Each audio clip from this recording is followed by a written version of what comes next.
Welcome to our channel. Today we how to authorize a ScanSnap 1600 with ScanSnap Home step-by-step clearly. To begin, ensure your ScanSnap 1600 and your computer are powered on.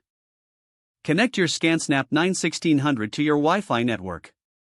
Open the ScanSnap Home application on your computer. If prompted, sign in with your ScanSnap account. Locate the settings icon in the top right corner of the ScanSnap Home interface. Click on the settings icon to open the settings menu. From the menu, select Scanner Settings. Choose your ScanSnap 1600 from the list of available devices. Click on the Connect button to initiate the connection process. Wait for a few moments as the application searches for your scanner. Once your 1600 is detected, click on Authorize to grant permissions. Follow any on-screen instructions that may appear during the authorization process. After successful authorization, you will see a confirmation message. Now, your ScanSnap 1600 is connected and authorized with ScanSnap Home. You can begin scanning documents or photos right from the application. If the page does not load, refresh the browser or try again in a private or incognito window. Make sure you are using the correct email address, then retype it carefully to avoid small typos.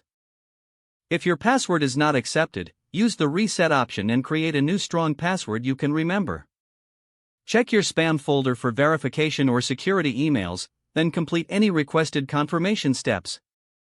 Enable two-factor authentication if available to improve account security and reduce unauthorized access risk. After signing in, review your profile details so your contact information and settings are accurate and current.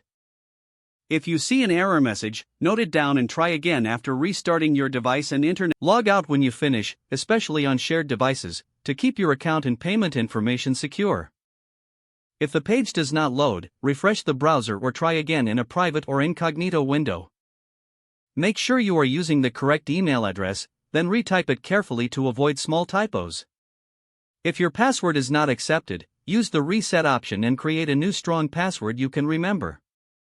Check your spam folder for verification or security emails, then complete any requested confirmation steps. Enable two-factor authentication if available to improve account security and reduce unauthorized access risk.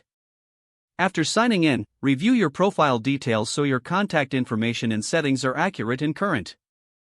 Don't forget to like this video and subscribe to our channel for more step-by-step tech guides.